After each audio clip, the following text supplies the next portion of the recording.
Buenas tardes, bienvenidos a todos y todas. Vamos a celebrar el cuarto encuentro de este ciclo que enmarcaba el ciclo de charlas que comenzamos hace unos meses, y hoy nos va a hablar Ángeles Ponce, ¿vale? Quiero comentaros una cosa, la charla, el encuentro se está grabando, ¿vale? Con lo cual, cualquier tipo de participación, ya bien sea por escrito o hablada, se va a grabar para luego colgar y hacer uso en YouTube de ello, ¿vale? Para que, bueno, pues gente que no está con nosotros o, bueno, gente que le pueda interesar más adelante pueda usar, ¿vale?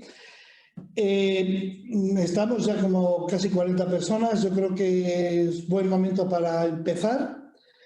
Y bueno, presentaros a Ángeles Ponce, que ya algunos ya la conoceréis, es asidua ya casi nuestra, para hablarnos de estos y algún otro tema relacionado con las familias.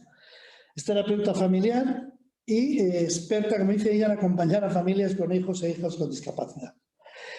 Lleva más de 35 años, Ángeles, creo, ¿no? Con esta tarea, y ha acompañado a las familias en diversos momentos y aspectos, formándoles en lo que es procesos de deterioro de la salud de los hijos e hijas con discapacidad y muerte, problemas de pareja, dificultades en la comunicación, distribución de roles y responsabilidades diferentes, problemas de comportamiento, dificultades en organizaciones, etcétera, etcétera, ¿vale? Además, colabora con entidades de plena inclusión, como os he dicho, con Andavi y con Aotena, que es la homónoma nuestra, por decirlo de alguna manera, en Guipúzcoa, ¿no? Ángeles, una de las, dentro de lo que es su experiencia, suele decir una cosa que a mí me gusta mucho, me gusta repetir, ¿no? Y es que todas las personas tenemos la capacidad de afrontar dificultades que nos trae la vida, ¿no? Y por más complicado que esto nos parezca, entonces, a pesar de que hay situaciones que no podemos cambiar, lo que sí está en nuestra mano es modificar nuestra actitud, ¿no? Y nuestra mirada. Eso es lo que nos permite adaptarnos y seguir. A mí me parece que esto es una frase muy chula que además creo que se puede aplicar a todos los ámbitos de lo que es el apoyo a las personas, ¿no? Hoy vamos a hablar de duelo, y Ángeles habla y tiene también frases que a mí me gusta mucho, y es: vivimos como si nunca tuviéramos que morir, ¿no?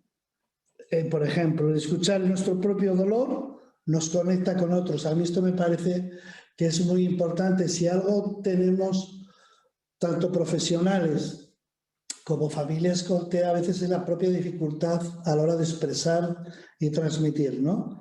Es como que a veces el trabajar con personas que tienen dificultades hace que presupongamos cosas, ¿no? Y maneras o sentimientos que no emitimos y deberíamos de emitir y compartir, por lo que decíamos antes, ¿no? Y luego ponerse al servicio del otro, y cierro con esto, es un acto de amor y de comprensión. A mí esta frase me parece que también resume mucho de lo que hoy vamos a hablar, ¿no? Y sin más, os dejo con Ángeles, y de verdad, Ángeles, muchas gracias por estar otra vez con nosotros. ¿Vale?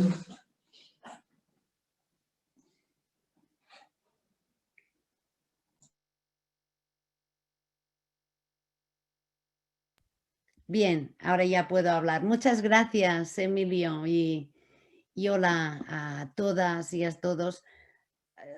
Los que habéis acudido a esta charla, sois unos valientes, porque ¿no? Acudir a una charla para hablar de duelo, para hablar de muerte, parece que de entrada sea una cosa poco agradable, ¿no? Pero ya os digo que espero que salgáis de aquí con ánimo, ya veréis que sí. Veo algunas personas por aquí a las que conozco y me alegra ver otra vez.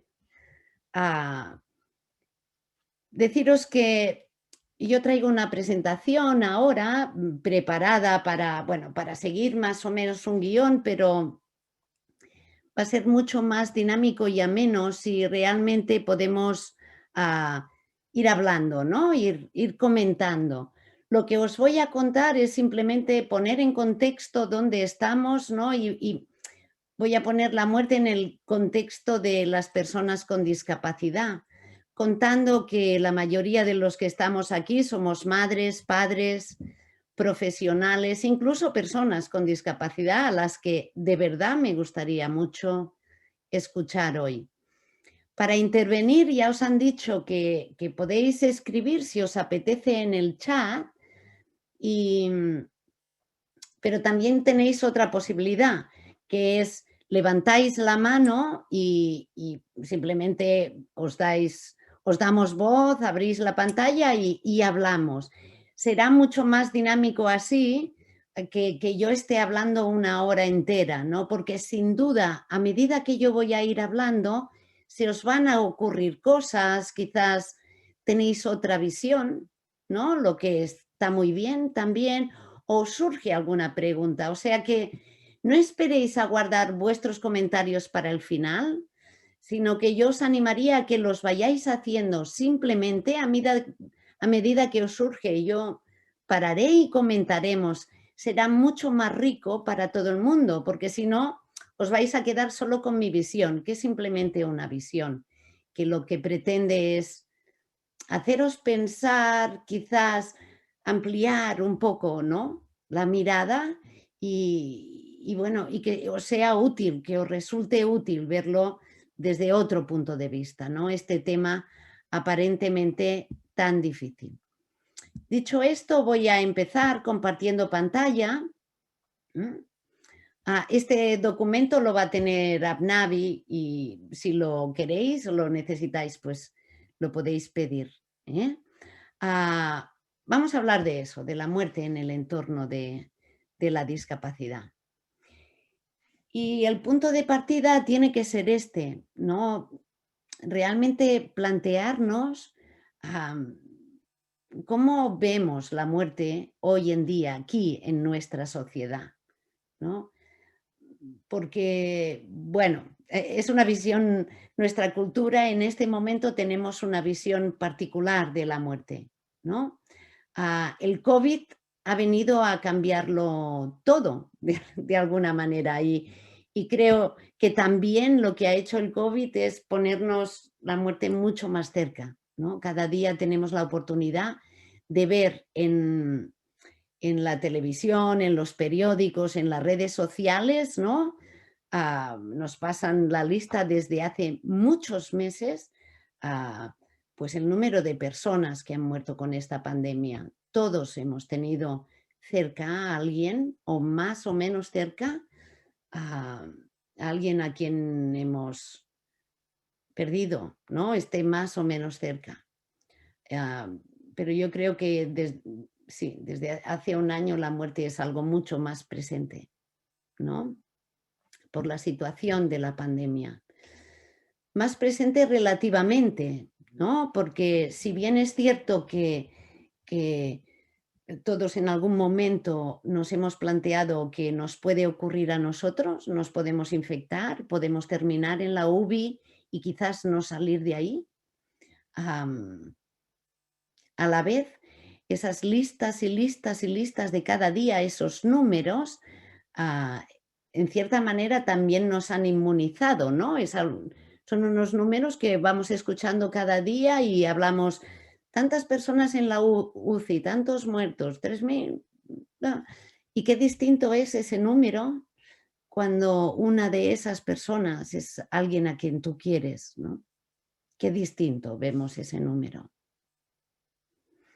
Pero el COVID también, ¿no?, ha llegado a una cultura en la que yo creo que vivimos de espaldas a la muerte, ¿no? Se ha creado un abismo. Entre la vida y la muerte hay un abismo, ¿no? Hay como una grieta enorme, ¿no? Y nosotros, lo que nos cuenta, ¿no?, la sociedad es que tenemos que ocuparnos de vivir cuanto más mejor, de vivir intensamente la vida y en cierta manera luchar contra la muerte, ¿no? Y esa no es una visión muy real, porque de hecho la muerte forma parte de la vida, no es otro capítulo, forma parte de la vida. ¿Sí o no? pero vivimos creyendo eso, ¿no? Bueno, que cuando, fijaros lo que hacemos, ¿no? Nos salen las primeras arrugas, nos ponemos crema, las primeras canas, nos teñimos, nos hacemos viejos y nos invitan a que tengamos una vejez activa, ¿no? Nos invitan a que con 40, con 50 años empecemos a correr por la montaña, ¿no? Como para combatir el envejecimiento, ¿no? Para esquivar la muerte. Y aquí es donde vivimos. Y firmamos hipotecas a 40 años y hacemos planes a largo plazo. Y pensamos que quizás lo mejor y lo más interesante de nuestra vida lo aplazamos para cuando nos jubilemos, porque entonces tendremos tiempo. Como si tuviéramos asegurado llegar a la jubilación y vivir durante muchos años, ¿no? En cierta manera vivimos de espaldas a la muerte y por tanto no hablamos mucho de ella tampoco, ¿verdad? Porque incluso todavía hay personas que hablan de la muerte y prefieren no hablar de ella, ¿no? Y tocan madera y hacen algunos signos y bueno, no. No sea que hablando de ella se nos pegue algo, ¿no? Incluso hay palabras, ¿no? Relacionadas con la muerte que son tabú en mi familia. Bueno, mi madre ha tenido cáncer en varias ocasiones, ¿no? Y en cambio en casa esa es una palabra, ¿no? Que ella nunca utiliza, ¿no? Pues habla de, en catalán suena de otra manera, ¿no? Pero ella lo nombra como el mal feo, ¿no? Un mal lleig, ¿no? A esa persona le han diagnosticado un mal muy feo por no nombrar esa palabra, ¿no? Porque nos asusta, nos da miedo. Claro, lo vemos tan lejos, ¿no? Que asusta y da miedo, ¿no? Disculpadme, ¿eh? Podéis intervenir cuando queráis, insisto en esto, ¿eh? No tenéis que creer lo que yo digo, simplemente pensad en ello. Esto es lo que os contaba, la muerte parece que les ocurre a los demás y que nos queda lejos, ¿no? Excepto cuando nos ha tocado ahora, recientemente, con el COVID, ¿no? La muerte también es algo que ha ido cambiando en nuestra cultura, la manera como acogemos la muerte y vivimos. La muerte también ha ido cambiando, ¿no? Desde hace muchísimo tiempo, ¿no? En muchas culturas, yo os diría que en todas, ¿no? Desde que el hombre es hombre, se han creado una serie de rituales de muerte, pues que justamente trataban de, pues, traer a la vida eso, la muerte, ¿no? Y han existido siempre rituales, ¿no? Se hablaba de viajes después de la vida, ¿no? Los rituales relacionados con la muerte tienen un componente social que es muy importante, ¿no? Cualquier ritual relacionado con la muerte, un funeral, por ejemplo, ¿no? Tiene que ver con reconocer el valor que ha tenido esa persona que ha muerto en su vida, ¿no? Que reconocemos el valor que ha tenido y lo que ha significado para nosotros. Por un lado, hay una parte de reconocimiento de esa persona, pero por otra parte también está el consuelo, el apoyo, el acompañamiento de las personas pues que nos quedamos, los que seguimos vivos, ¿no? En especial pues las personas que estaban más cercanas a esta persona que murió. ¿Lo veis? Hay un aspecto social muy, muy importante que también ayuda a traer a la vida, ¿no? Este tránsito, esta última etapa de la vida. Pero ¿qué ha ocurrido últimamente, no? Pues que ya teníamos poco y el COVID nos ha dejado con menos, ¿no?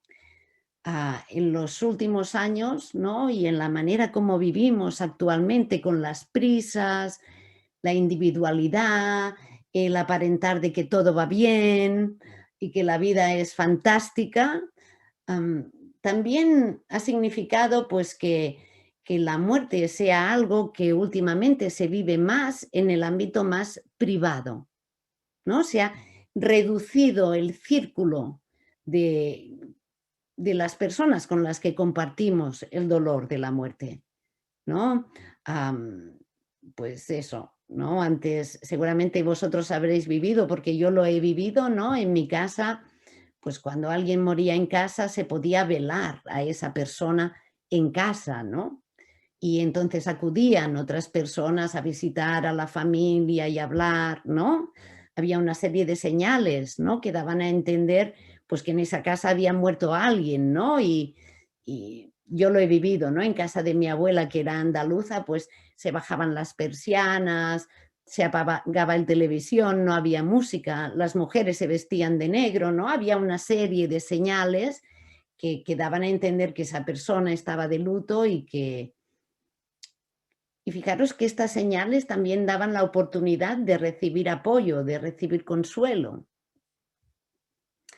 Hoy en día en ciudades como Barcelona se muere, no sé, la madre de tu vecina y quizás no te enteras hasta que han pasado no sé cuántos meses, ¿no? Porque la muerte, el duelo es algo que se vive de manera individual últimamente, ¿no? Todos los rituales están casi en manos de tanatorios, ¿no? De la funeraria, que es quien marca los tiempos, el horario en el que se vela a la persona muerta, ¿no? Hay unos horarios de 9 a 9 y luego te vas a casa. Mm, Bueno, ¿no? Está todo como mucho más pautado, restringido y nos falta algo. Yo creo que con el COVID nos hemos dado cuenta de la importancia que tiene el acompañar en esta última etapa de vida y de la importancia de estos rituales, porque nos hemos quedado sin ellos, ¿no? Porque la gente, ¿no? Nos hemos quedado eso con el mal sabor que deja, ¿no? Despedirte de alguien que entra en el hospital y que luego no sale, ¿no? Y saber pues, que ha muerto acompañado por el personal sanitario, pero que tú no has podido ir al hospital a despedirte ni a darle un abrazo, ¿no? Hemos tenido que celebrar funerales, posponer entierros, ¿no? Y posponer celebraciones porque no podíamos estar juntos con las personas a las que queremos. Y eso nos ha dejado con la sensación de que no hemos podido cerrar esto adecuadamente, ni honorar, ni dar apoyo, ni recibir apoyo, ¿verdad? Falta mucho eso. Y en cierta manera creo que nos hemos reinventado, ¿no? Por una parte, lo bueno es darnos cuenta de la importancia que tiene esto para nosotros y por otro lado nos ha dado la oportunidad de reinventarnos, ¿no? Y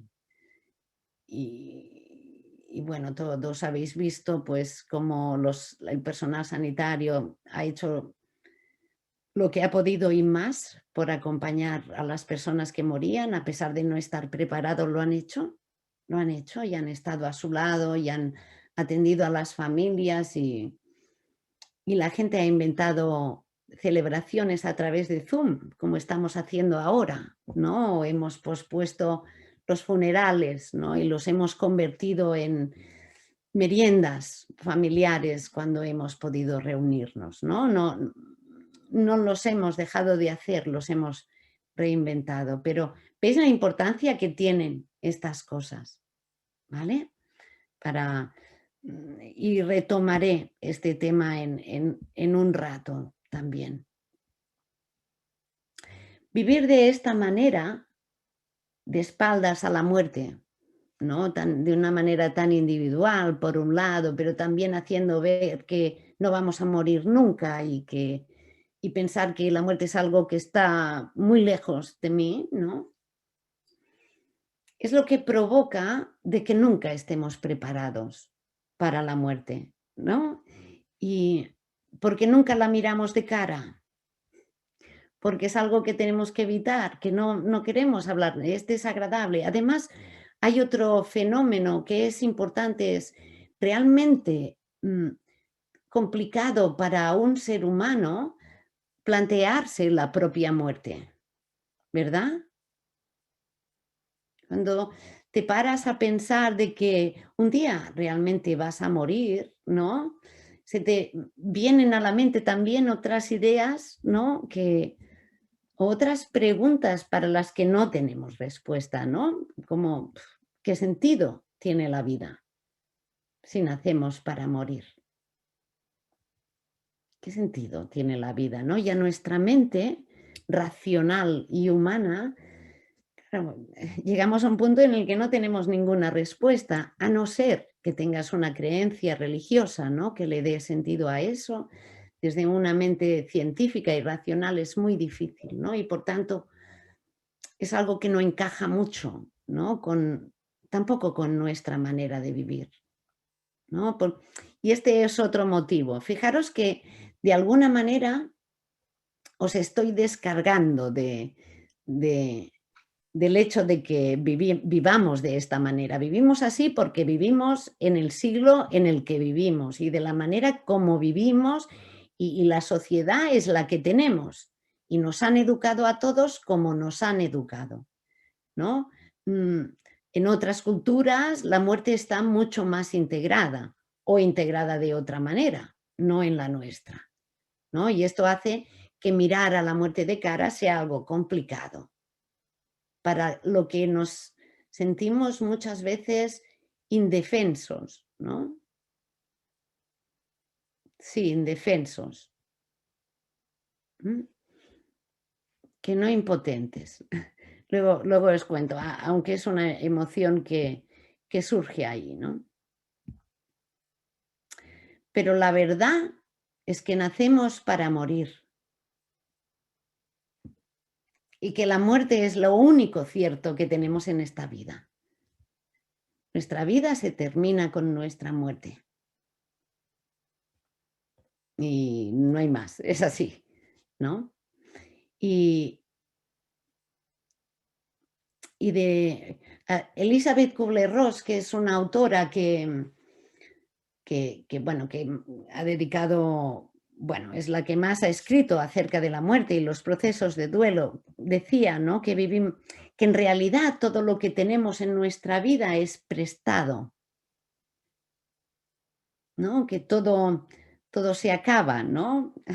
Que ahora tenemos algo y de repente no lo tenemos, ¿no? Tenemos salud y nos ponemos enfermos, ¿no? No hay nada que tengamos seguro para siempre. La única certeza que tenemos en la vida es esta, que un día vamos a morir. No sabemos cuándo, ¿no? La muerte es impredictible, ¿no? No se puede predecir la muerte. Incluso a las personas que contraen una enfermedad terrible y que los médicos les pueden decir, pues te queda poco tiempo de vida, tampoco muchas veces lo aciertan, ¿no? Porque ¿hasta cuándo? Es difícil contestar eso, ¿no? No sabemos cuándo vamos a morir.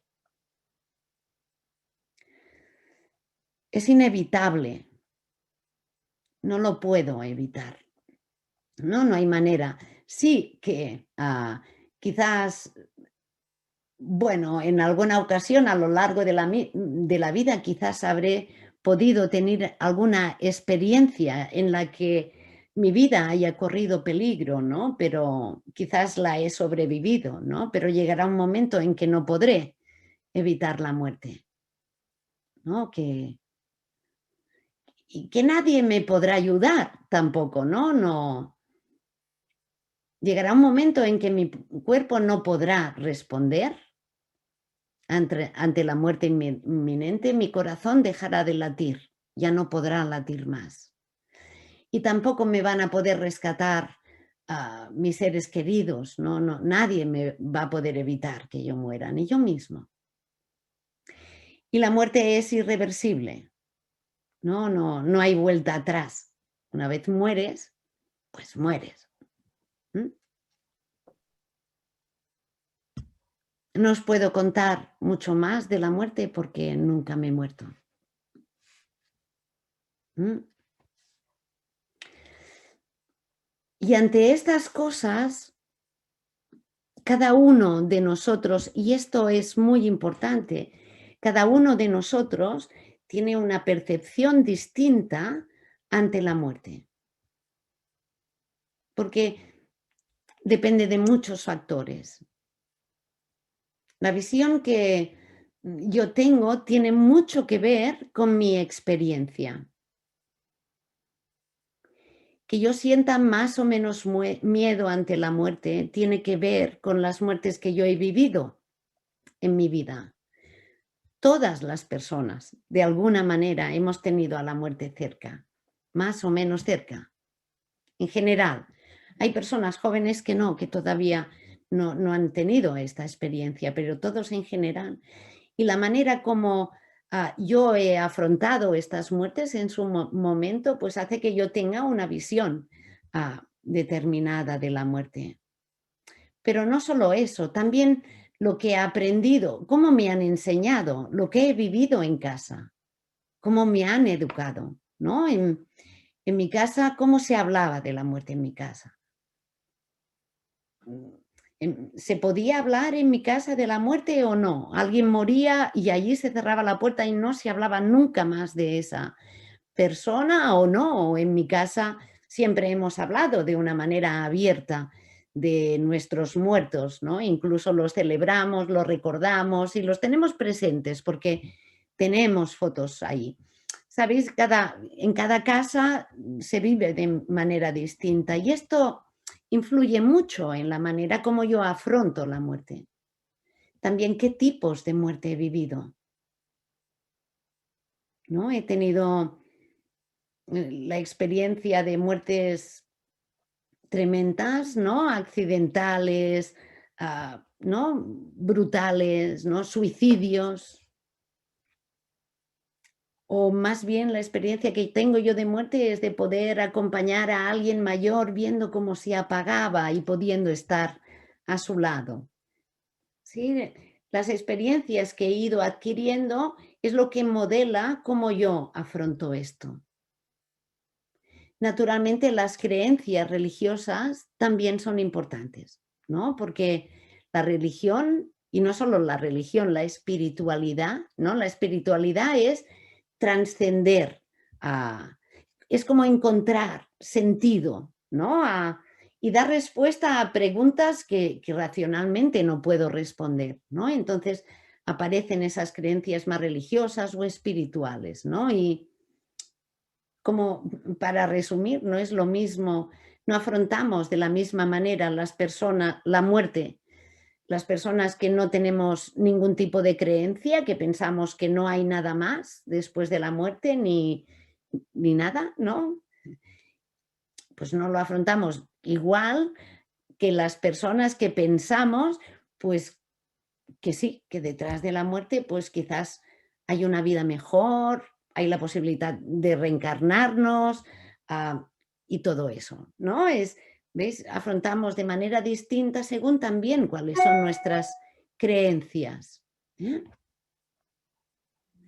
Entonces, es importante que veáis que cada uno tiene ante la muerte una visión muy personal en función de su experiencia. Y que la hemos adquirido a medida que hemos ido viviendo. ¿Mm? Seguramente pocos de vosotros habréis recibido alguna charla académica sobre la muerte, ¿no? No, no va por ahí la cosa. Morimos 1000 veces antes de morir. Mirad, y esto es una oportunidad, ahora os lo contaré. A lo largo de nuestra vida perdemos muchas cosas. La muerte es la mayor de las pérdidas, pero a lo largo de nuestra vida perdemos muchas cosas que son importantes para nosotros. seguramente hoy no tenéis los mismos amigos o amigas que teníais hace 10 años. Algunos perdimos por el camino, hemos ganado otros, seguramente. Perdemos capacidades a medida que nos hacemos mayores. Yo antes no necesitaba gafas y ahora sí, ahora las necesito, porque estoy perdiendo la capacidad de ver bien, ¿no? Quizás antes tenía más energía, pues que ahora que tengo más de 50 años. He perdido trabajos, he perdido parejas. Quizás habéis perdido el lugar donde vivíais, ¿no? Nacisteis en un lugar y estáis viviendo en otro. Perdemos muchas cosas y esa es una oportunidad de prepararnos, ¿no? Y de adaptarnos a la vida y de darnos cuenta de que en realidad la vida es cambio. La vida es cambio. La vida no es lineal y luego ¡puf!, nos caemos en la muerte. La vida es una serie de pérdidas, ¿no?, que sufrimos, que afrontamos y elaboramos y luego seguimos. Y luego viene otra cosa, y luego viene otra cosa, y luego viene otra cosa, ¿no? La incertidumbre no se la ha inventado la pandemia, ¿no? Ahora se habla mucho de la incertidumbre, ¿no? No sabemos, pero el no saber no es exclusivo del COVID, ni del confinamiento, ni de la pandemia. En realidad no sabemos nada nunca. Vivir es eso. También vivir es gestionar la incertidumbre de no saber, pues no sé qué pasará mañana. No lo sé. Y insisto en esto porque, claro, ante la incertidumbre puedes hacer dos cosas, ¿no? Puedes angustiarte, decir, ¿no? Puedes vivir de una manera angustiada pensando, Dios mío, no lo puedo controlar todo. O puedes pensar, pues no lo puedo controlar todo, ¿no? Y aceptar que hay cosas que no puedes controlar, que no sabes. Y aprender a vivir con eso. Y la buena noticia es que podemos entrenarnos a lo largo de toda la vida. ¿Mm? Podemos entrenarnos. Y quizás es por esto, ¿no?, que me gustaría transmitiros también que pensar que un día me voy a morir, claro, te puede llevar a quedarte en casa y no moverte para que este día no llegue, aunque no sabes, ¿no? Darte cuenta de que un día te vas a morir tiene que llevarte, o también puede llevarte, a vivir tu vida intensamente. Porque no sabes. ¿Os creéis esto? De verdad, ¿no? Es como... Es una cosa muy tonta, ¿eh?, si queréis, pero yo lo hago ahora esta semana el tiempo está muy irregular. Y una de las cosas que yo hago después de comer es sentarme a leer en el jardín de mi casa. Y me gusta especialmente hacerlo en el sol. Me gusta, ahora en primavera, ¿eh?, que lo echo de menos. Y una de las cosas que hago es, veo que hay sol y corro, ¿no?, a la butaca con mi libro, pensando, voy ahora al sol. A veces no espero que sea después de comer, a veces es media mañana y digo, hay sol, voy a salir ahora a leer, ¿no? Porque no sé si luego se va a poner nublado y va a caer una tempestad va a haber una tormenta de estas de primavera, ¿no? Y el otro día pensaba que vivir es esto, ¿no? Ahora hace sol, pues voy a disfrutar del sol, ¿no? Porque luego, no sé, quién sabe si las nubes cuando lo tengo preparado no me dan, ¿no? ¿Entendéis lo que hago? lo que os quiero transmitir, y es que tener en cuenta pues que cualquier día me voy a morir y no sé cuándo va a ser, pues me tiene que llevar a disfrutar de la vida hoy, a disfrutar de lo que tengo hoy. Y si lo más preciado para ti son tus hijos, pues disfruta de tus hijos hoy, no lo dejes para mañana. ¿Sí?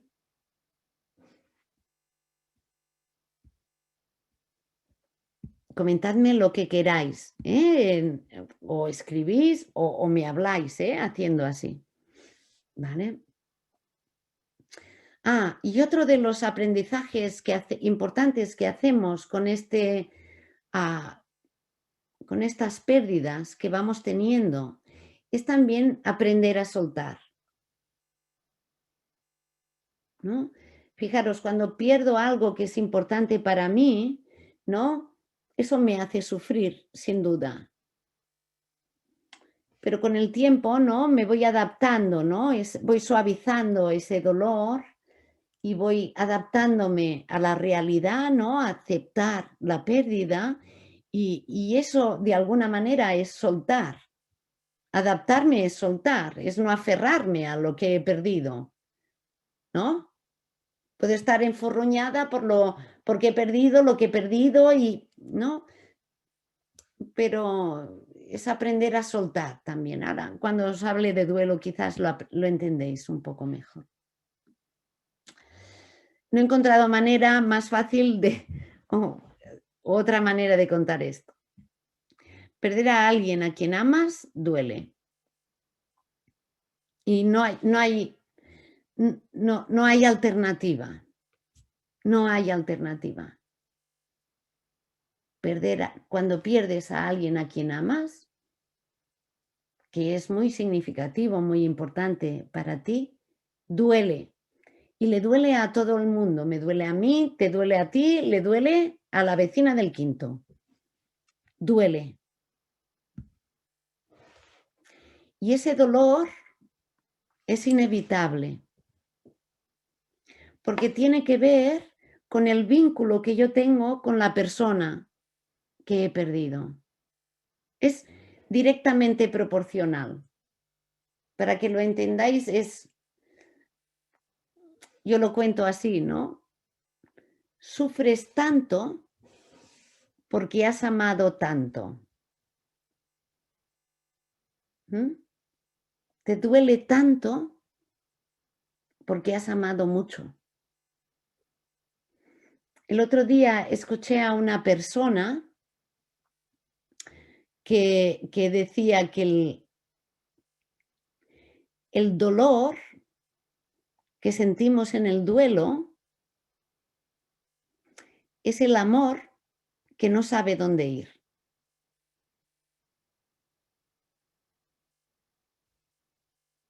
El dolor que sentimos en el duelo es el amor que no sabe dónde ir, ¿no? Y este dolor no hay pastilla que te lo haga pasar. No hay pastilla. No existe. La pastilla lo que va a hacer es que, bueno, pues que aparques un poco el dolor porque vas adormecida y te dé por dormir, si tú quieres, ¿no? La única manera que hay de superar este dolor es cruzándolo por el medio, cruzándolo, viviéndolo. Pero claro, el dolor es algo que nos asusta mucho, ¿verdad? ¿No? Cuando nos duele algo tenemos esta costumbre, nos distraemos, nos tomamos la pastilla, ¿no? No le atendemos, no estamos con el dolor, ¿no? Al mínimo dolor corremos a buscar algo que lo haga disminuir. Para el dolor que sentimos ante una pérdida no hay nada que lo disminuya, solo estás tú, contigo y con tu dolor. Y la única manera que hay es estar ahí, viéndolo y sufriendo. Y nos duele a todos, ¿vale? Pero sí que hay una parte de lo que nos ocurre cuando perdemos a alguien a quien amamos, ¿no? Además de ese dolor, hay un sufrimiento que es como añadido, que tiene que ver con las historias que nos contamos cuando estamos en duelo, que también es lo más normal del mundo, ¿no? Es como, a ver si lo podéis ver, ¿no? Acabo de perder a alguien a quien amo, me duele, pero es que además de que me duela, estoy todo el rato pensando en, y es que no es justo que muera, es que no es justo, hay gente que no, si tenía buena salud y de repente se lo ha llevado, ¿qué? Un ataque de corazón, el COVID, pero ¿cómo que se ha muerto de COVID? Es injusto, pero ¿dónde vamos a parar, no? Y fíjate que hay gente que está peor y en cambio lo supera, ¿por qué él no? No es justo, ¿qué pasa? No hay justicia, Dios no existe. No le tocaba, tenía hijos pequeños, ¿no? ¿Qué va a ser ahora de su mujer? ¿Veis? Hay toda esta parte que es unas historias que nos contamos y que, ¿no? Rumiamos, ¿no? Y son como un bucle al que le damos vueltas y vueltas y vueltas y vueltas y que no hace otra cosa que incrementar el dolor que sentimos. Porque una cosa es sentir dolor porque he perdido a alguien a quien amo, pero otra cosa es sentirme culpable, sentirme, ¿no? Sentir que es injusto, pelearme con Dios, ¿no? Todas esas cosas que aparecen cuando, ¿no? Y eso hace una especie de bola de nieve, ¿no? Que se hace cada vez más grande. Pero eso también es normal, ¿sí? Hay que no me decís nada, ¿eh? Bueno, yo sigo. Luego al final no os acordaréis de lo que os ha sugerido, pero o sí, bueno, vamos a ver. El proceso de duelo ante la pérdida de un ser querido, ¿no? Todos tenemos diferentes reacciones, no reaccionamos igual y depende de muchas cosas, ¿vale? Depende, fijaros, del momento en el que estás, ¿no? Probablemente tú, tú que eres tú, has tenido que vivir diferentes pérdidas en tu vida y seguro que las has llevado de manera distinta. ¿De qué depende? De cómo lo llevas. Bueno, en primer lugar, el vínculo que tenías con esa persona, porque no hay, ¿sabéis? No hay una tabla, no hay una receta. No duele más perder a una hermana que perder a no sé quién, ¿no? Cada uno depende del vínculo que tenía con esa persona. Suena un poco bestia, ¿eh? Pero no es lo mismo para todas las personas perder a una madre, porque todas las personas tenemos vínculos distintos con nuestras madres. Hay personas que tienen un vínculo muy, muy cercano con su padre, con su madre o con su padre, da igual. Y hay otras personas que tienen otro tipo de vínculo, ¿no? Por tanto, no hay una fórmula de qué duele más. Depende de la persona y el vínculo que tienes con ella. Depende del tipo de muerte. No es lo mismo afrontar una muerte de repente, una muerte anunciada, una muerte por suicidio, depende del tipo de muerte. Depende de ti también, de cómo estás en ese momento, de qué está pasando en tu vida, de si estás bien y puedes afrontar esto con tranquilidad o de si además de esto te están pasando otras cosas. Acabas de perder el trabajo, tu hijo no sé qué, ¿no? Estás en medio de otras cosas. Te pilla distinto. Depende de si tienes en quién apoyarte o en quién no, o estás sola para sobrellevar esto. Si tienes a alguien que te escucha, que te entiende o no, no tienes a nadie, ¿no? ¿Ves? No todos, pues, afrontamos el duelo de la misma manera.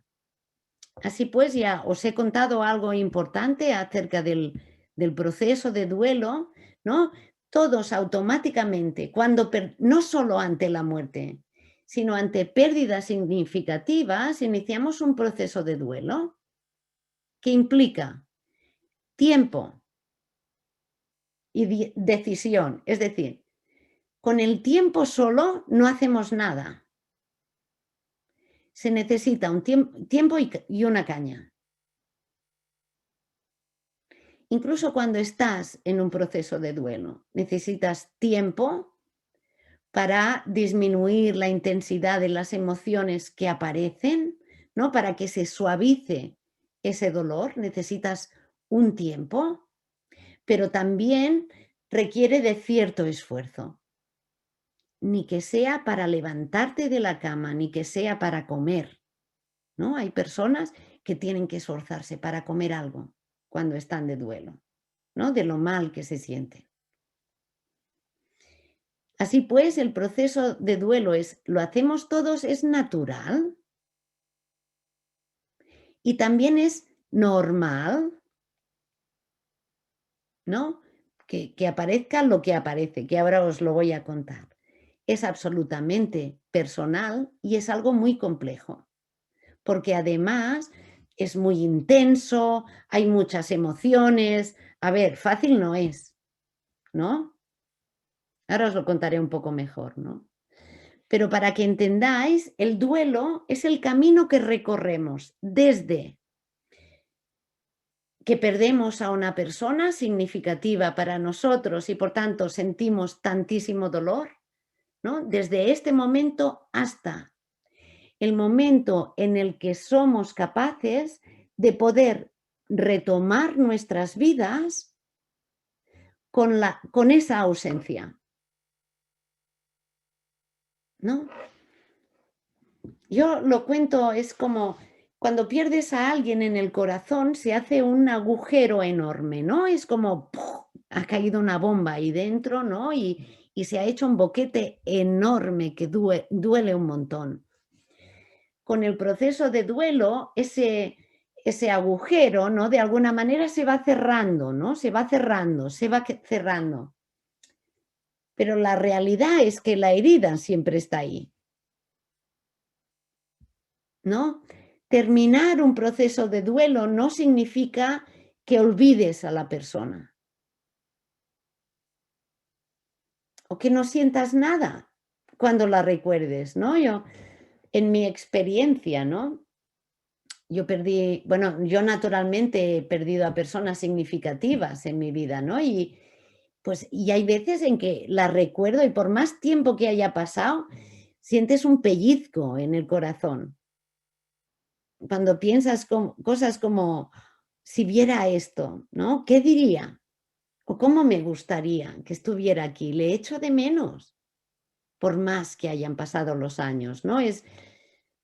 Y hacer el proceso de duelo es eso, no implica olvidar, sino ser capaz de hacer tu vida cotidiana pues con la ausencia de esa persona, a la que vas a recordar seguramente toda tu vida, si ha sido importante para ti. Un proceso de duelo tampoco es algo lineal, ¿no? Es algo que va haciendo bajadas y subidas, ¿no?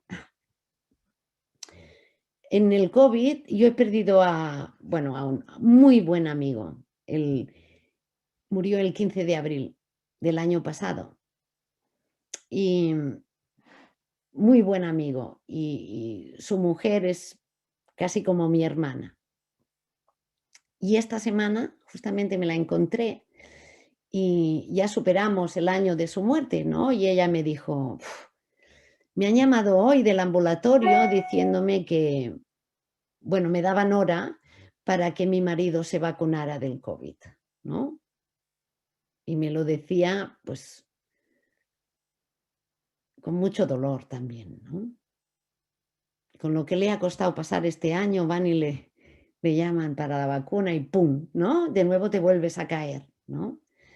Y de nuevo vuelven a surgir también las emociones, ¿no? De injusticia, de todo eso, ¿no? Y bueno, pues te vuelves a caer y vuelves y así vas pasando este tiempo.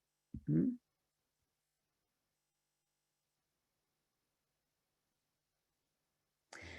Ya me han mandado un comentario en el chat, gracias. Dice, no hablamos de la muerte porque cada uno de nosotros tiene su propia lucha. No estamos preparados o no hemos querido dejar a los seres queridos, claro, porque duele, ¿verdad? ¿no? Nos cuesta hablar de la muerte porque nos duele. Y cuesta hablar de eso. A veces ni te salen las palabras, ¿no? Hay momentos en los que ni te salen las palabras. Pero el dolor compartido es más llevadero. Fijaros lo que hacemos todos cuando estamos en duelo. Buscamos en quién apoyarnos de manera natural, ¿no? Incluso buscamos apoyarnos en alguien que también pueda comprender y aceptar que quizás no puedo hablar, solo puedo llorar. ¿Sí o no? Pero el dolor compartido con alguien, aunque sea quedar con alguien que sé que me quiere, ¿no? Y acepto que venga a visitarme y le abro la puerta de casa. Y yo no puedo hablar y solo lloro, pero esa persona está ahí a mi lado, dándome la mano, dándome un abrazo, preparándome una taza de café. Eso me sirve y eso me ayuda, ¿no? Eso me ayuda. Buscamos esos apoyos, ¿no? Pero fijaros dónde los buscamos, en nuestro círculo de apoyo. No, no. Bueno, también puedes ir al médico para que te dé algo, pero digo que no es muy útil en realidad. Porque cuando a veces lo que hacemos también a la gente, como nos asusta tanto el dolor, y os decía que el proceso de duelo es muy complejo porque las emociones que surgen en el proceso de duelo son muy intensas. A veces nos encontramos sintiendo cosas que jamás en la vida habíamos sentido. Nos sentimos de una manera que no hemos experimentado antes. Cuando, ¿sabéis? Cuando pierdes a alguien a quien quieres, se te rompe el alma. Igual no se te ha roto antes el alma. ¿Sabéis? Y esto nos asusta. Y a veces creemos que nos estamos volviendo locos, ¿no? Y corremos al doctor a decirle, doctor, me estoy volviendo loco. Y no, estás viviendo un proceso de duelo. Y esto tiene que ver con lo que os quiero contar ahora que, ay, me estoy comiendo el tiempo así. Bueno, esto es importante. El duelo se manifiesta a diferentes niveles.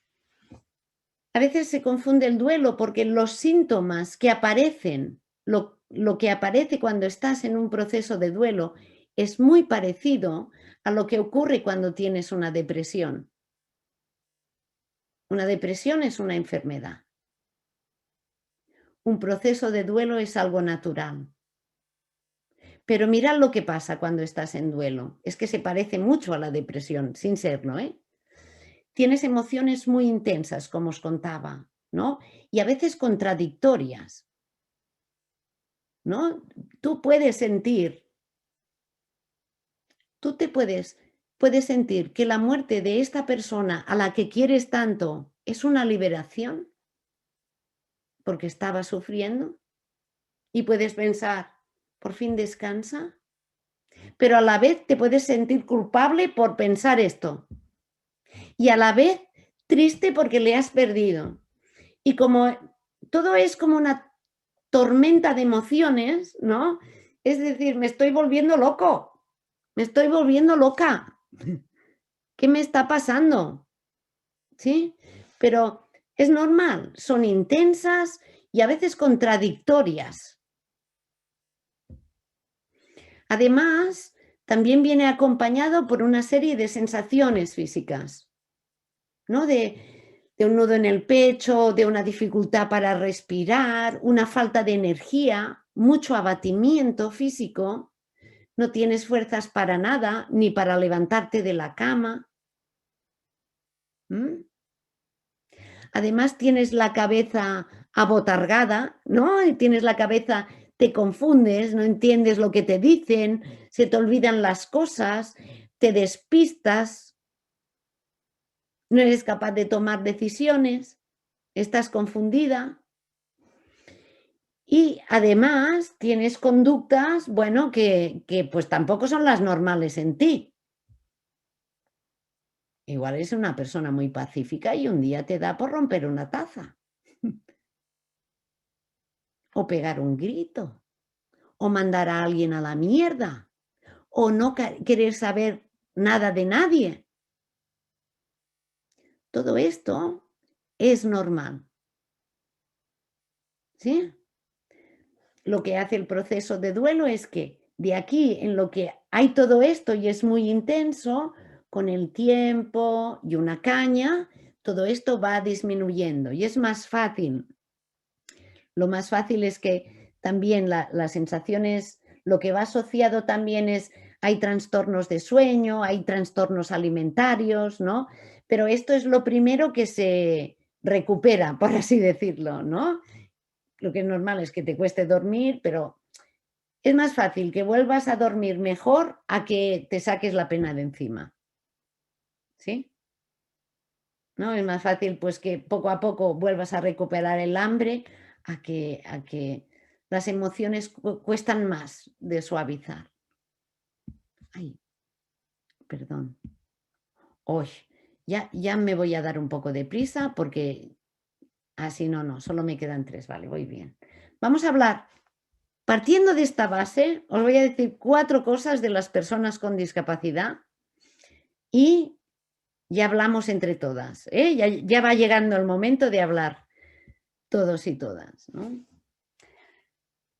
Las personas con discapacidad, ¿cómo llevan el tema de la muerte? Pues como todos. Pues como todos. No son muy distintas.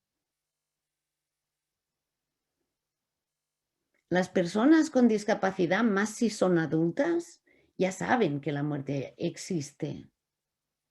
¿Sabéis? La han vivido, ¿no? La han vivido.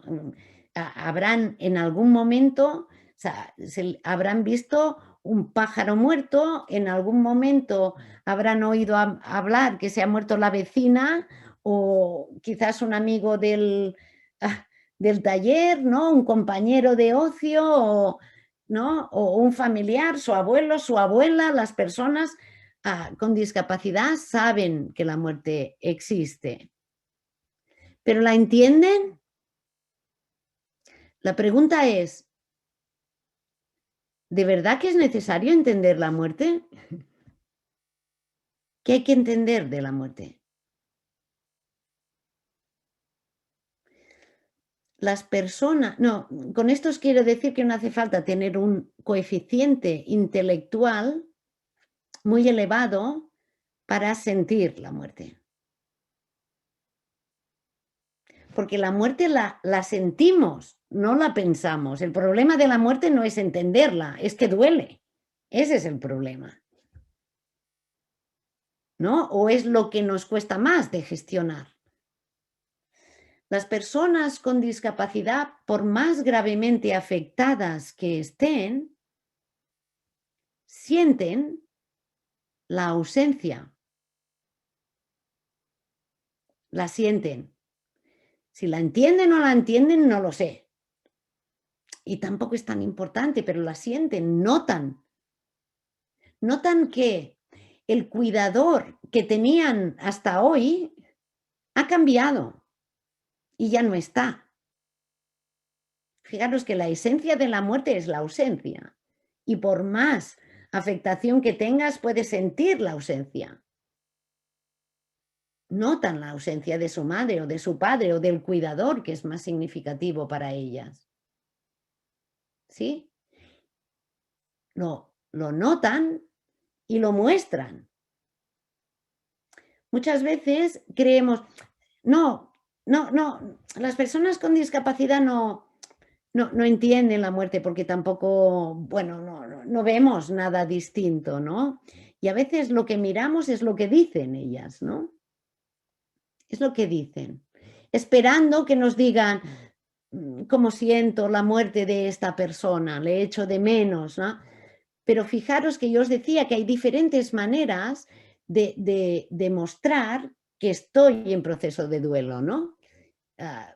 Bueno, Hay personas con discapacidad que no tienen comunicación, pero que sí que puedes notar que están más agitados, pero que sí que puedes notar que no tienen ganas de hacer las cosas que hacen habitualmente, o que han perdido el hambre, o que duermen peor, ¿no? Las personas con discapacidad sufren. Y a veces el deseo de evitarles ese sufrimiento es la dificultad que tenemos nosotros, no ellos, nosotros. Somos nosotros, las personas que no tenemos discapacidad, sus madres, sus padres, ¿no? Los profesionales, los que tenemos dificultades de hablar con ellos acerca de la muerte, ¿no? Y a veces les sobreprotegemos. Y este es el motivo por el que a veces optamos pues, por no comunicarles la muerte de un familiar, para que no sufra. Pues este es el motivo por el que no le llevamos al funeral, para que no sufra.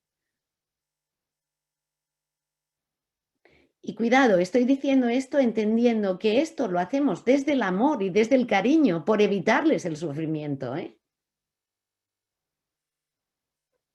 Pero para que penséis, ¿no? ¿Qué ganamos con eso? Todos sufrimos y lo superamos. Nadie se ha muerto por sufrir. Sufrir forma parte de la vida, de la suya y de la mía. Y le damos mucha importancia a la muerte cuando hablamos de personas con discapacidad. Sin prestar atención, a veces, a cómo viven el resto de pérdidas que han tenido a lo largo de su vida. Porque son pérdidas que también sufren y a las que se tienen que adaptar. Pierden amigos, tienen que pasar de un servicio a otro, ¿no? Tienen que cambiar de monitores o de profesionales, tienen que ir a vivir a una residencia, a un piso asistido, ¿no? Y todo eso son procesos de adaptación a los que no les prestamos tanta atención. Pero son procesos de duelo también. Y bueno, a veces no expresan emociones, pero no expresar emociones no quiere decir no sentir, ¿no? Yo tengo un hijo con Asperger que no expresa emociones, pero eso no significa que no las sienta. Claro que lo siente. Claro que lo siente. Y lo cuenta de otra forma. Y las personas con discapacidad también viven de una manera distinta a nosotros. Nosotros vamos por la vida queriéndolo controlar todo, ¿no? Nos aferramos a todo, queremos tener el control, ¿sí? Yo por lo que veo, muchas personas con discapacidad viven sin esta necesidad. Viven adaptándose, viven en el presente, viven sin darle tantas vueltas a lo que pasará, a lo que, ¿no? Viven en el presente. Mi hijo con Asperger estaba muy unido con su abuelo, muy con mi padre, mucho. Y cuando le comuniqué, no hizo falta comunicarle la muerte del abuelo, me vio a mí llorando porque acababan de llamarme para decirme que mi padre había muerto. Y al cabo de poco mi hijo vino y me dijo, mamá, no te preocupes, solo es un padre. Con esto mi hijo no me estaba diciendo que, no sé, que no tiene importancia, ¿no? Era su manera de decirme que hay más cosas en la vida. Y me lo dijo como pudo, o como él ve la vida, desde el presente.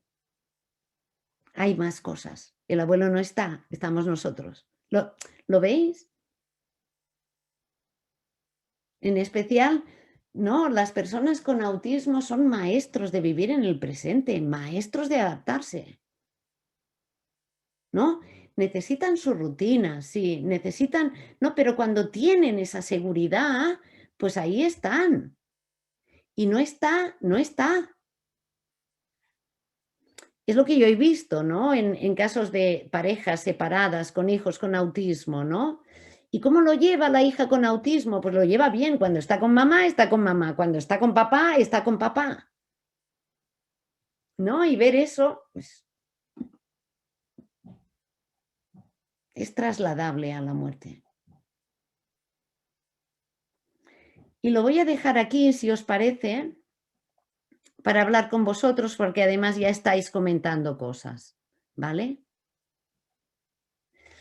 ¿Cómo se puede trabajar la preparación a la muerte? ¿De quién? ¿Mía? Me tienes que aclarar esto. ¿Estás hablando de cómo prepararme yo para mi propia muerte o preparar a otro para que se muera? Es que es importante, te respondo una cosa u otra. Te dejo que me... A ver si puedes aclararlo o comentarlo hablando, ¿eh? Una madre dice, la muerte existe, pero le tenemos que explicar que es inevitable de alguna forma a su edad. Mi hijo aún es joven. Bien, es una buena pregunta. Y cada uno tenéis la respuesta. La anticipación es útil para algunas personas. Y si hablamos de personas con autismo, cada uno sabréis, ¿no? Yo a mi hijo no le puedo anticipar muchas cosas porque se angustia sabiendo que mañana vamos a hacer no sé qué, ¿no? O la semana que viene está... Mi hijo está angustiado por las vacaciones, ¿no? ¿Y qué vamos a hacer? ¿Y cuándo falta? Y no veo que hay mucha angustia. ¿Qué hago? Pues nada, no. En el caso de mi hijo en concreto, con Asperger, eso le angustia. Por tanto, no... Tú tienes que saber, ¿no? Que un día va a pasar, pero no es necesario hablar de la muerte. Lo que es necesario es tratar la muerte en la vida cotidiana. No es darles charlas de muerte, sino, bueno, pues cuando aparezca lo comentamos. Mira, se ha muerto la vecina del quinto. O se ha muerto Michael Jackson, ¿sabéis? En la televisión. Es aprovechar lo que pasa. Es mucho más fácil hablar de la muerte con hechos de la vida cotidiana que hablar de que un día me voy a morir.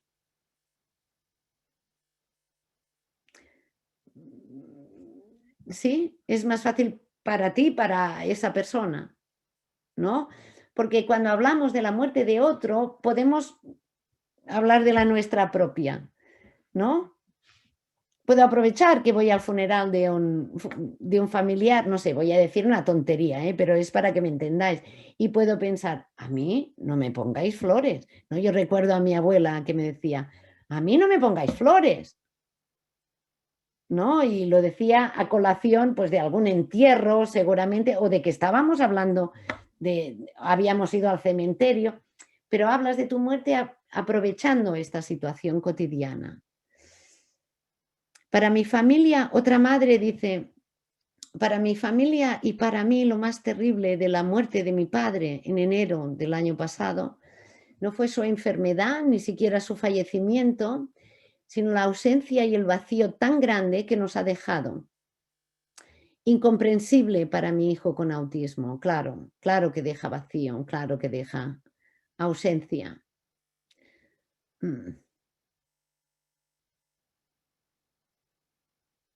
Eso es la muerte, ¿no? Incomprensible para mi hijo con autismo. Ay, me gustaría hablar contigo, para comprender mejor lo que me estás diciendo, ¿no? Incomprensible que ya no está el abuelo.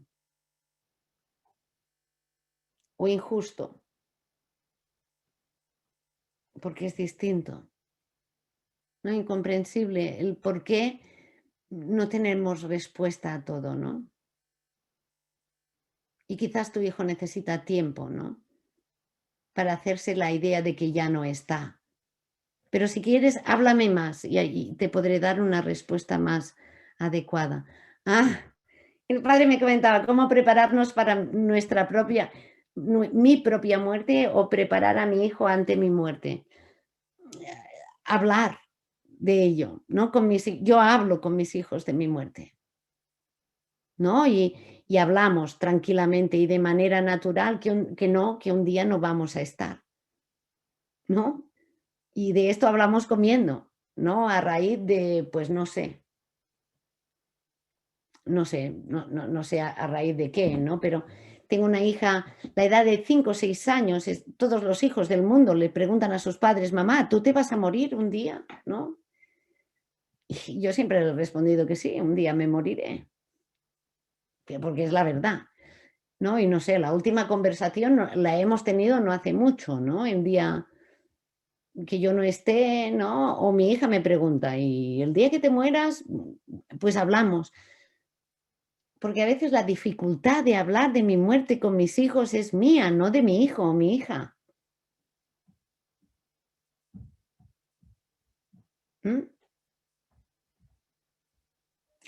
Y prepararme yo para mi muerte, pues mira, yo lo que hago es vivir la vida tan intensamente como puedo, ¿no? Y tener claro que, bueno, pues que un día yo me voy a morir, ¿no? Ah, como madres y padres de personas con discapacidad, ya os habéis tenido que plantear vuestra propia muerte, ¿no? Seguramente tenéis que planificar el futuro de vuestros hijos. Se os pide a vosotros cosas que a las otras familias no se les pide. Que penséis en el testamento, que penséis en la incapacitación, que hagáis unos trámites necesarios, ¿no? Y eso os pone en una tesitura difícil que otras familias no tienen. Eso es una manera de prepararte para tu propia muerte. Pensar en tus asuntos y no dejar asuntos pendientes, ¿no? Prepararla, también hay una manera práctica, ¿no? Que es esta, ocuparme de los asuntos, pues dejar las cosas tan claras y accesibles como sean posibles, ¿no? Y yo hablo también de mis hijos como me gustaría que fuera mi funeral, con los mayores, con los pequeños no, ¿eh? Con el mayor, hemos hablado de esto, ¿no? Yo había pensado en explicar a otros la muerte, ¿no? Según cómo vivimos nosotros, nuestra muerte, es como trasladamos a las personas su propia existencia, claro, claro. Yo me he dado cuenta trabajando con familias, con hijos con discapacidad, estos temas, ¿eh? Porque charlas como esta las doy más de una vez. Y lo que me he dado cuenta, y que os lo cuento para que penséis en ello también, ¿no? Tenéis que tener muy claro lo que os decía al principio. Mm, Vivimos la muerte según la vivimos en casa. Y muchas veces, ¿no? Una vez una madre me decía, mi hija no quiere hablar de su padre, que hace poco que ha muerto. No quiere hablar de ello, ¿no? Mi hija con discapacidad. No hay manera, no quiere hablar de ello. Y yo le preguntaba, ¿y usted puede hablar de ello? No puedo. Yo no puedo. Es todavía demasiado reciente. Cada vez que hablo me pongo a llorar. No puedo. Pues, si tú no puedes como madre, pues ella lo ve como hija y tampoco habla de eso. Aunque no nos demos cuenta, ¿no? Las personas que hay a nuestro alrededor se dan cuenta de si hablamos o no hablamos de la muerte, de si estamos en condiciones o no, de si está permitido o no. ¿Sabéis? ¿No? Es muy significativo. Mi hijo de 24 años ha vivido la muerte de una forma bastante natural hasta que ha empezado a pensar mucho en la muerte de personas queridas y también en su propia muerte y a desarrollar una obsesión por el futuro. Es algo que le angustia y quiero pensar en que lo que comentas de la adaptación se cumpla. Lo que me resulta difícil es cuando me habla de su preocupación por el paso del tiempo en él, ¿no?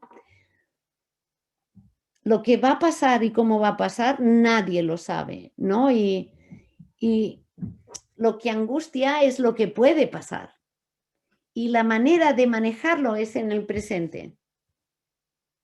Ahora estamos aquí. No sabemos nadie cómo nos vamos a morir. No lo sabemos. No sabemos ni cuándo ni cómo. Eso está fuera de nuestro control. No lo sabemos. Ahora estamos aquí. Ahora estamos vivos.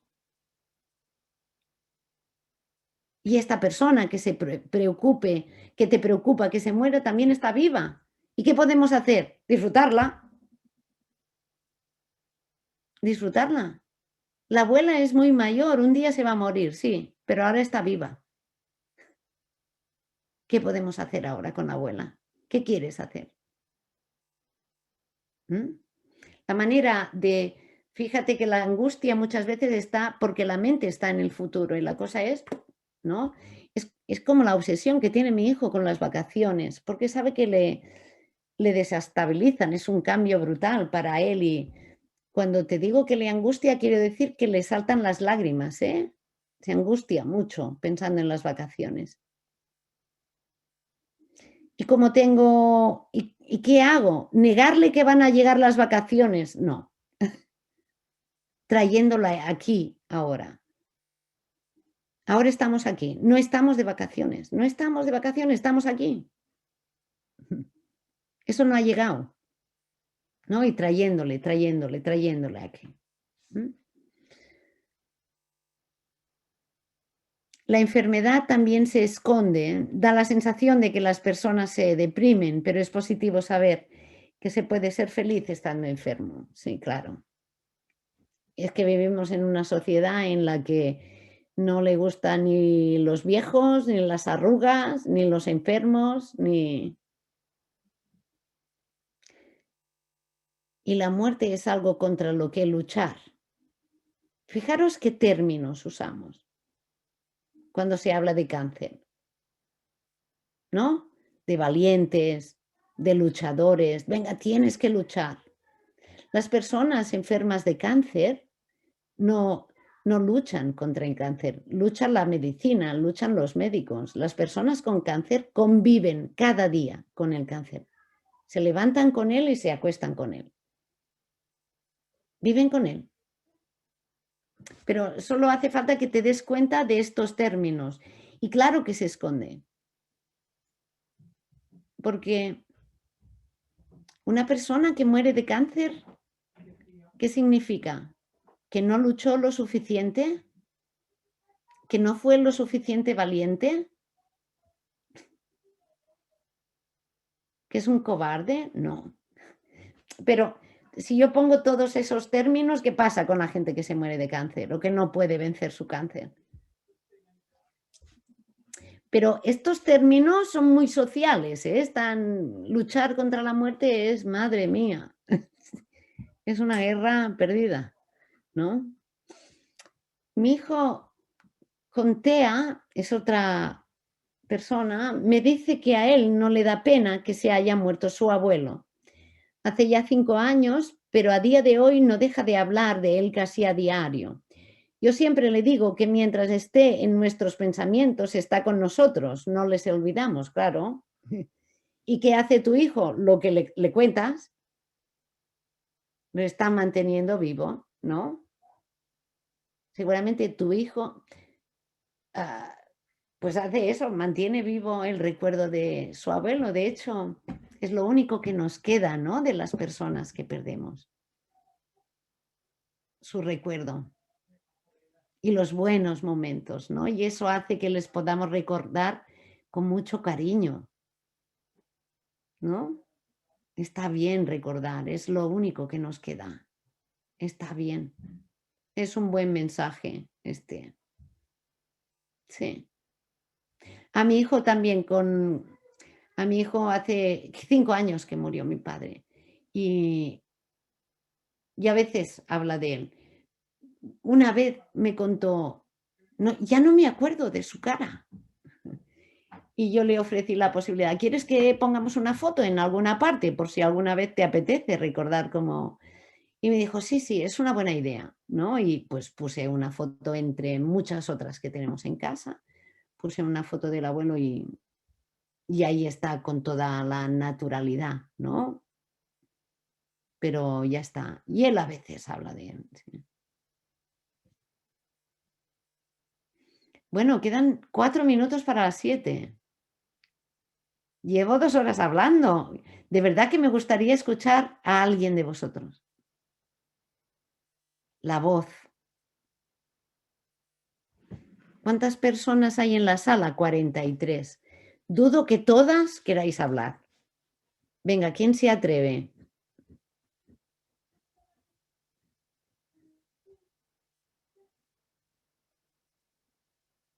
¿Os ha servido de algo esta charla?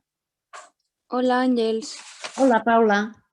Hola, yo quería comentar que me ha parecido súper interesante cuando has estado hablando como de los 4 elementos que tiene el proceso de duelo, lo del tiempo y decisión, que es natural y demás, que me ha parecido súper interesante el tema ese de que el tiempo es fundamental para que las emociones se reduzca su intensidad para hacerlas manejables y tal, pero que la decisión y la actitud de la persona que es necesaria para que ese tiempo al final dé sus frutos y elaborando esos sentimientos y demás lleguen a superar ese duelo y no se enquiste, por decirlo de alguna manera. Y también Sí. cuando lo has comparado con la depresión, porque yo soy psicóloga y las pocas formaciones que he recibido de duelo y demás, así que es verdad que muchas veces se equipara y verlo como que el duelo al final es un proceso natural y que la depresión al final es una enfermedad que tengan tantos elementos en común, pues me ha parecido súper interesante, la verdad. Así que gracias. Gracias a ti, Paula. Fíjate, porque coinciden, ¿eh? Los síntomas son muy parecidos, pero la mayoría, si lo buscas, hay literatura que cuentan que de hecho duelo patológico es un porcentaje muy bajo de personas que tienen un duelo patológico. En este momento, los expertos lo que están diciendo es que a raíz del COVID y de la pandemia es posible, ¿no?, que haya personas que en este momento tengan dificultades para elaborar el duelo, ¿no? Por la manera en la que han muerto muchas personas, ¿no? Y hay personas hoy, ¿no?, que quizás tengan dificultades, ¿no? Y en este caso es necesario que pase un tiempo para que intervengamos como profesionales, ¿no? Es decir, se tiene que intervenir, pero en el momento en el que la persona no puede hacer este proceso natural, pasado el tiempo, ¿no? Por las dificultades, pero se prevén dificultades, ¿eh? Pero el porcentaje de duelo patológico igual es 1,10 o algo así, ¿eh? Es bajo. La mayoría de personas hacemos un proceso de duelo sin necesidad de ayuda profesional. ¿Mm? Sí, si la vamos a buscar, pues está bien, pero... Y digo esto también porque a veces se patologiza, sobre todo en personas con discapacidad, su proceso de duelo. Fijaros que yo antes he dicho que cuando estás, ¿no?, de duelo, ¿verdad?, que cualquiera aceptaría, pues que si yo estoy de duelo, pues coja una taza y la estampe contra la pared, ¿verdad? Y que si lo hago entre otras personas, alguien diga, ¿y a esta qué le ha pasado? Y alguien le diga, hace poco se ha muerto, no sé, su padre, igual. Y cuando alguien le cuenta a esa persona que me ha visto a mí que igual esa reacción tiene que ver con que estoy de duelo porque he perdido a mi madre, a mi padre o a quien sea, la otra persona pensará, bueno, vale, se lo voy a perdonar. Algunas veces cuando una persona con discapacidad que está en duelo hace esto, lo que se dice es, cuidado, trastorno de conducta, conducta disruptiva. Y de alguna manera tendrá que, como yo, mostrar la rabia que le genera pues haber perdido a su madre, a su padre o a quien sea. ¿Veis la diferencia? Toleramos en las personas normales, cuando están en proceso, normales no, disculpas, a las personas redonditas, sin discapacidad, entendemos conductas que son totalmente fuera de lugar, pegar un grito, mandar a alguien a la mierda o romper una taza, lo entendemos si estás en duelo, pero si tienes una discapacidad, no. Cuidado con eso también. Bueno, ya está. Bueno, a las 7.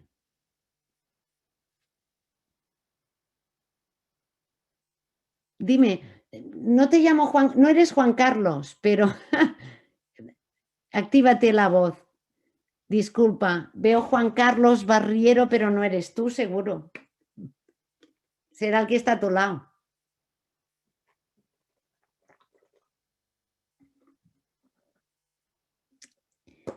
No sé si puedes activarte el... Creo que desde el control tenéis que permitir que se pueda activar el... Porque yo no puedo hacer nada desde aquí. A ver ahora. ¿Algo ha cambiado? No. Ah, lo está. Ah, ¿Ahora? Ah, muy bien, ya estás. Hola, Juan Carlos. Ahora, yo mi pregunta es la siguiente. ¿Es lo mismo vivir un duelo cuando alguien se te ha muerto que vivir un duelo cuando tú has decidido romper una relación con una persona a la que quieres mucho, pero de alguna manera en tu interior la has enterrado sabiendo que está viva, pero la has enterrado emocionalmente Sí. dentro de ti, vamos? Es una buena pregunta. Tiene una fácil respuesta. Es más, yo te diría que es el mismo duelo, ¿eh? Cuando te separas de alguien, haces también un proceso de duelo. Pero yo te diría que es más difícil el de la separación que el de la muerte. Porque en la muerte con el tiempo tienes que ir aceptando la ausencia de esta persona que no está ni estará. La separación de alguien significa aceptar que esta persona ya no está en tu vida, pero está en otra. No, pero me refiero si es, por ejemplo, tu madre, no una pareja. Más fuerte aún el vínculo, una madre. Sí, sí, pero es lo mismo. Es lo mismo. Es lo mismo. No, es lo mismo que el caso de la separación. Aunque tú hayas decidido romper esto, en realidad esa persona no ha muerto, sino que está viva en otro lugar. Y eso hace que, pues, por ejemplo, te la puedas encontrar, además de que te vendrá a la mente, te la encuentres, intervenga, alguien te hable de ella. No, hay más posibilidades de que esté, aparte de todo lo que tú puedas pensar al respecto. Es más difícil. Más complejo. Sí. Era esa la pregunta. Sí, sí. Gracias. A ti.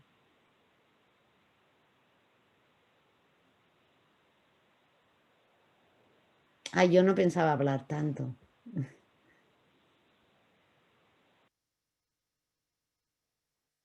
Bueno, pues si no tenéis nada que comentar, no sé. ¿Qué te parece, Emilio?